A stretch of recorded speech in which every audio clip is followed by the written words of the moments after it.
ഇത്രയും നേരം വൈകാൻ എന്ത് പറ്റിയാവോ? നീ ആവശ്യമില്ലാതെ അവനെ കുറ്റപ്പെടുത്തരുത് കേട്ടോ. ഞാൻ എപ്പോഴാ കുറ്റപ്പെടുത്തിയത്? നീ എപ്പോഴും അവനെ വിഷമിപ്പിക്കുന്ന കാര്യങ്ങളെ പറയാറുള്ളൂ. ഞാൻ ആരെയും വിഷമിപ്പിക്കാൻ വേണ്ടി ഒന്നും പറയാറില്ല. ഇവിടെയുള്ളവർക്കാർക്കും എന്റെ വിഷമം മനസ്സിലാവാത്ത. നിങ്ങൾ ഇങ്ങനെ തർക്കിക്കുന്ന എന്തിനാ? അച്ഛൻ പോയി കിടന്നേ, പുറത്ത് മഞ്ഞുണ്ട്. എന്തോ ഉറക്കം വരുന്നില്ല.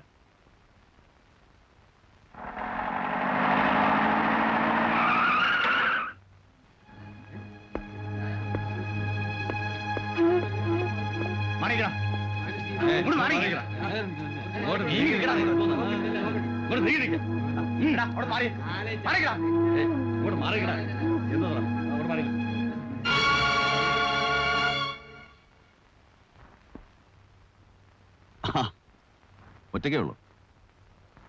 അവനെവിടെയെങ്കിലും ഒളിച്ചു നിൽപ്പുണ്ടോ? എന്റെ പൊന്നു വക്കീലെ, അവന് വട്ടാണ്. ശിക്ഷ അനുഭവിക്കുന്ന എനിക്കൊരു പ്രയാസമില്ല. പിന്നെന്താ അവൻ ഇത്ര വിഷമം? അപ്പീൽ കൊടുക്കണം, എന്നെ പുറത്തിറക്കണം. അവൻ അങ്ങനെ പലതും പറയും. ഇനി എന്നെ രക്ഷിക്കാൻ വേണ്ടി ചിലപ്പോൾ കുറ്റം ചെയ്ത് അവനാണെന്ന് കൂടെ പറയും. മണ്ടൻ വക്കീൽ, അതൊന്നും ശ്രദ്ധിക്കണ്ട. അവനല്ലാതെ തന്നെ ഒരുപാട് കാര്യങ്ങൾ ചെയ്യാനില്ലേ? കടം വീട്ടണം, അനിയത്തെ കല്യാണം കഴിച്ച് അയക്കണം.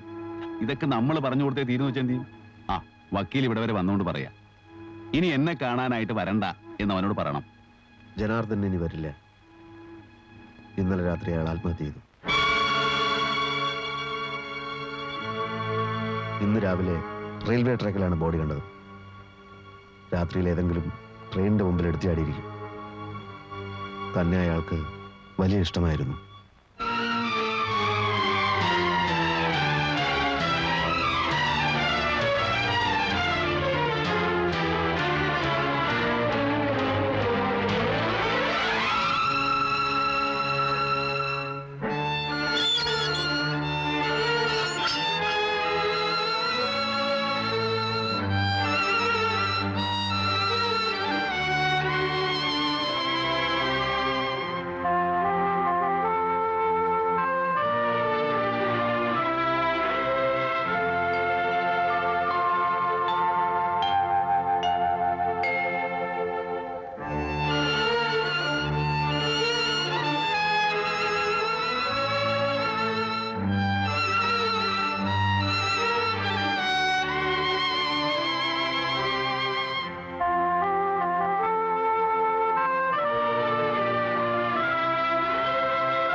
ഈ മാറ്റർ ഇന്നത്തെ പത്രത്തിൽ കൊടുക്കണ്ടെന്ന് സാർ പറഞ്ഞോ?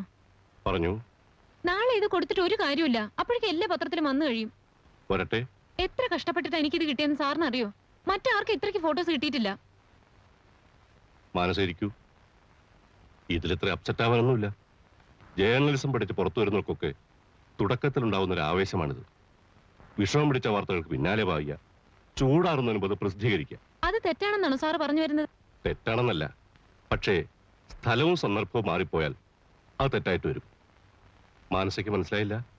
ഇല്ല. താൻ ഈ പത്രത്തിലെ ഒരു സ്റ്റാഫാണ്. വളരെയേറെ ത്യാഗങ്ങൾ സഹിച്ച് താൻ കൊണ്ടുവരുന്നൊരു വാർത്ത നമ്മുടെ ഡയറക്ടർ ബോർഡിന്റെ താല്പര്യങ്ങൾക്കെതിരാണെങ്കിൽ അത് നമ്മുടെ പത്രത്തിൽ വരില്ല.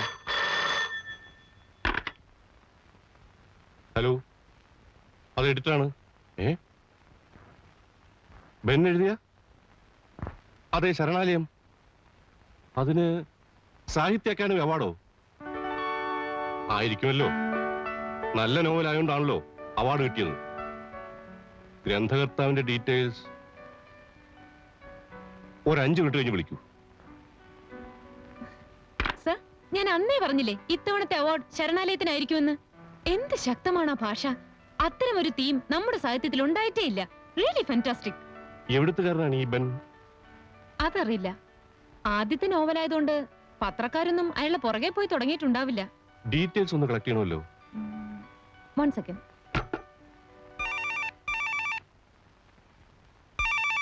എക്സ്ക്യൂസ് മീ ഒന്ന് മാറിക്കേ. ഹലോ, ശരണാലയത്തിന് വേണ്ടിയാണെങ്കിൽ നാളെ വന്നാൽ മതി. ഇവിടെ കോപ്പിയൊക്കെ ഔട്ട് ഓഫ് സ്റ്റോക്ക്. ഹലോ, പറയൂ മാഡം. ഒരു മിനിറ്റ്. എന്താ എഴുതിയ വേറെ ഏതെങ്കിലും പുസ്തകം ഉണ്ടോ ഇവിടെ? ബെൻ എന്നയാൾ ഒറ്റ പുസ്തകം എഴുതിയിട്ടുള്ളൂ. അതിനാണ് അവാർഡ് കിട്ടിയിരിക്കുന്നത്. അത് ഔട്ട് ഓഫ് സ്റ്റോക്ക് ആണ്. നാളെ വരും. പോകൂ. ഒരാൾക്കൊരു അവാർഡ് കിട്ടിയെന്ന് വെച്ച് ഇങ്ങനെ ഒരു ബഹളമുണ്ടോ? ആ പിന്നെ നാണല്ലേ, ശരണാലയത്തിന്റെ കോപ്പികൾ ഔട്ട് ഓഫ് സ്റ്റോക്ക് ആണെന്ന് പുറത്തൊരു ബോർഡ് എഴുതി വെക്കൂ. ആ പറയൂ മാഡം. അഡ്രസ്സോ എഴുതിക്കോളൂ. Mister Ben, care of advocate PS Nenmara. നെന്മാറയല്ല, അതിന്റെ അപ്പുറത്തെ പാറയാലും ശരി. വാടകക്കാരും നിലയ്ക്ക് നിൽക്കണം. അല്ലേ ചിലക്കരുത്. ഈ നാട്ടിൽ വേറെ വീട് കിട്ടാഞ്ഞിട്ടല്ല ഞങ്ങൾ ഇവിടെ താമസിക്കുന്നത്. നിങ്ങളെ മോഹം വന്ന് കാല് പിടിച്ചിട്ടാ. മീൻ കഴുകിയ വെള്ളം താൻ എന്റെ തലയിൽ ഒഴിക്കുന്ന അവൻ വിചാരിച്ചിട്ടുണ്ടാവില്ലടോ. ഞാൻ വെള്ളം ഒഴിക്കുന്നിടത്ത് നിങ്ങൾ തലയായിട്ട് വന്നിക്കൊന്നും ഞാനും വിചാരിച്ചിട്ടില്ലല്ലോ. താൻ തന്റെ വക്കീലിനെ വിളിച്ചിട്ട് വാ. എന്തിന്? തന്നെ പോലെ കുരുത്തങ്ങട്ടൊരു വേലക്കാരനെ എത്ര നാൾ വെച്ച് പൊറപ്പിക്കുന്നു എനിക്കൊന്ന് ചോദിക്കണം. വേലക്കാരനോ? പിന്നെ ഞങ്ങളെ ബന്ധുക്കളെ പോലെ ഇവിടെ കഴിച്ചു വിടണേ. ഇപ്പൊ പോലെയായ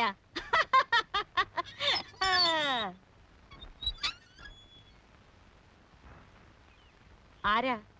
അഡ്വക്കേറ്റ് PS നെന്മാറയുടെ വീടല്ലേ ഇത്? അല്ല, എന്റെ മോൻ പത്മനാഭന്റെ വീടാ. വക്കീല് മേലെ വാടകയ്ക്ക് താമസിക്കുക.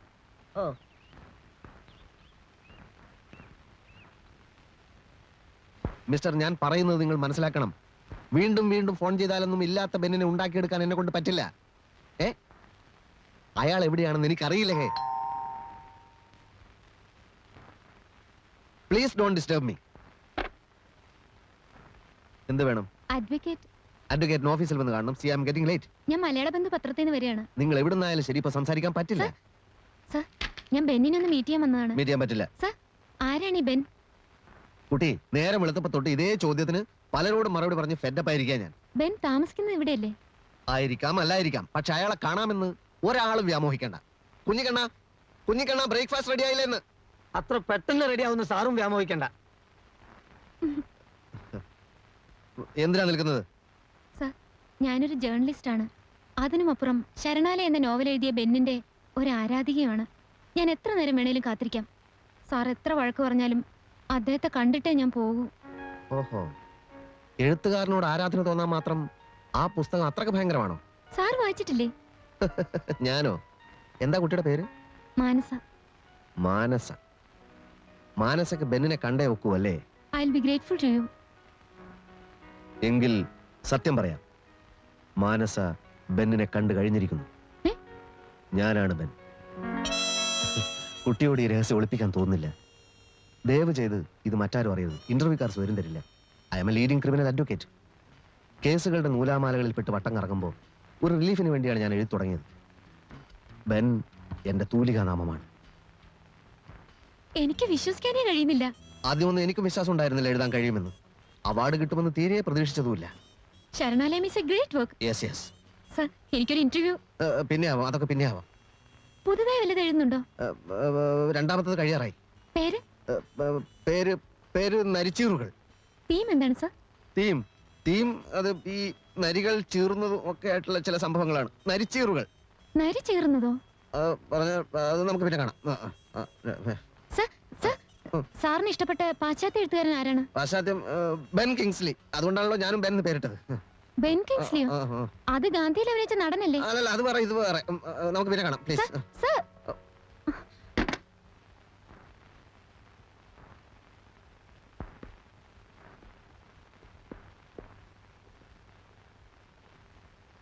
അന്വേഷണക്കാരെ കൊണ്ട് പൊറുതിമുട്ടി. എന്റെ ഫോൺ ഇടതടവില്ലാതെ റിങ് ചെയ്തുകൊണ്ടിരിക്കുക. ആരാണ് ബെൻ എന്ന് ഞാൻ വെളിപ്പെടുത്താൻ പോവുക. അത് വേണ്ട. വേണ്ടെന്ന് പറഞ്ഞാൽ എനിക്കൊരു സൗകര്യം വേണ്ടേ? ഞാൻ തന്നെ PR അല്ല. I am a leading criminal lawyer with roaring practice. ഞാൻ എഴുതി വെച്ചത് കൊണ്ടുപോയി പ്രസിദ്ധീകരിച്ചത് സ്വന്തം ഇഷ്ടത്തിനല്ലേ? അനുഭവിച്ചോ? എന്റെ ഇഷ്ടത്തിനല്ല, ആ ജയിൽ വാർഡനാ മുൻകൈ എടുത്തത്. താൻ എന്തൊക്കെയോ മഹത്തായ കാര്യങ്ങളൊക്കെ എഴുതി വെച്ചിട്ടുണ്ടെന്നും അത് പ്രസിദ്ധീകരിക്കണമെന്നും പറഞ്ഞത് അങ്ങേരാ. അല്ല, അതുകൊണ്ട് ഇപ്പൊ കുഴപ്പമൊന്നും ഉണ്ടായില്ലല്ലോ. സാഹിത്യ അക്കാദമി അവാർഡ്, റോയൽറ്റി വേറെ. ആരാണീ ബെൻ എന്നും ചോദിച്ചുകൊണ്ട് സാഹിത്യ ഭ്രാന്തന്മാർ പരക്കം പായാണ്. പരക്കമ്പാൻ ആരും ഇങ്ങോട്ട് വരരുത്. ഇവിടത്തെ ശാന്തമായ അന്തരീക്ഷത്തിൽ മനസമാധാനത്തോടെ കഴിയാണ് ഞാൻ. എന്നെ സ്വൈര്യം കെടുത്തരുത്. ഒന്ന് ചോദിക്കട്ടെ, തന്റെ ഭ്രാന്ത് ഏത് വകുപ്പ് പെടുത്തണം? ഇരുമ്പഴിക്കുള്ളിൽ ശാന്തമായ അന്തരീക്ഷമാണെന്ന് പറയുന്ന ആദ്യത്തെ തടവ് പുള്ളി താനായിരിക്കും. താൻ എഴുതി കൂട്ടിയ വട്ടിന് അവാർഡും. എനിക്കൊരു പിടിയും കിട്ടുന്നില്ല കേട്ടോ. പറഞ്ഞുതരാം. വക്കീൽ ഇപ്പൊ ഒരു കാര്യം ചെയ്യും. റോയൽറ്റി കാശൊക്കെ ഞാൻ എന്ത് ചെയ്യണം? അതുപോലെ അനാഥാലയത്തിനും കൊടുത്തേക്ക്. തനിക്ക് മുഴുവൻ ഭ്രാന്താണ്. എന്നെങ്കിലും താൻ പുറത്തു വരുമല്ലോ, അപ്പൊ താൻ മണ്ണ് നിന്ന് ജീവിക്കുമോ? ഒരു കാര്യം ചെയ്യും, താൻ എഴുത്ത് നിർത്തണ്ട. ബെന്നിന് ആരാധകർ ധാരാളമുണ്ട്. താൻ എന്തെഴുതിയാലും അവർ വായിക്കും. അതുകൊണ്ട് എഴുതിക്കൊണ്ടേയിരിക്കും. എടോ, പണമില്ലാത്തവൻ പിണ.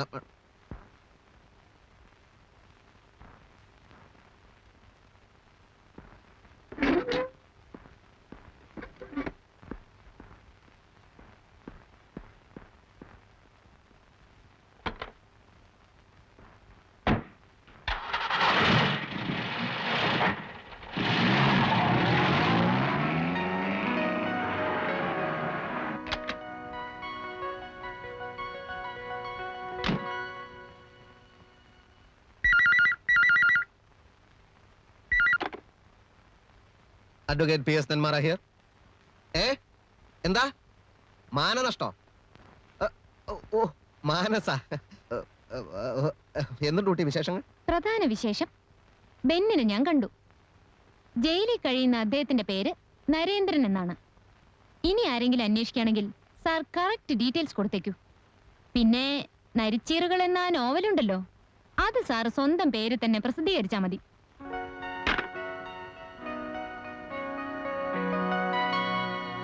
ആ വക്കീലിന് ഞാനൊരു ഡോസ് കൊടുത്തു.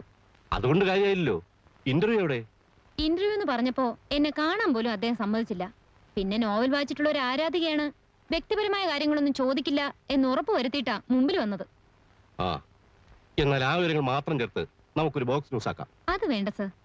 പറയാൻ മടിയുള്ള ഒരുപാട് കാര്യങ്ങളുണ്ട് അദ്ദേഹത്തിന്റെ മനസ്സിൽ. ആ നോവലിലെ സന്ദർഭങ്ങൾ അധികവും സ്വന്തം ജീവിതത്തിൽ നിന്ന് എടുത്തവയാണ്. അങ്ങനെയാണെങ്കിൽ എന്തുമാത്രം അനുഭവങ്ങൾ കാണും. കുറച്ച് സമയം കൂടുതൽ ഇടപഴകാൻ സാധിച്ചാൽ അദ്ദേഹം അറിയാതെ തന്നെ പലതും നമുക്ക് ചോർത്തിയെടുക്കാൻ പറ്റും. ഇന്റർവ്യൂവിന് പോലും സമ്മതിക്കാത്ത ആളുമായി കൂടുതൽ ഇടപഴകുന്ന എങ്ങനെ? അതാ ഞാൻ പറഞ്ഞു വരുന്നത്. അയാൾക്ക് പരോൾ കിട്ടില്ലേ? കൊലപാതക കുറ്റത്തിന് ശിക്ഷിക്കപ്പെട്ട ഒരു വ്യക്തിയാണ് ബെൻ നരേന്ദ്രൻ എന്നത് തന്നെ നമുക്ക് നല്ലൊരു ന്യൂസാണ്. അപ്പൊ അയാളുടെ കഴിഞ്ഞകാല ജീവിതത്തെ പറ്റി ഒരു ഫീച്ചർ തന്നെ തയ്യാറാക്കാൻ സാധിച്ചാൽ? മാനസ വളരെ ബുദ്ധിപൂർവ്വം ചിന്തിക്കുന്നു.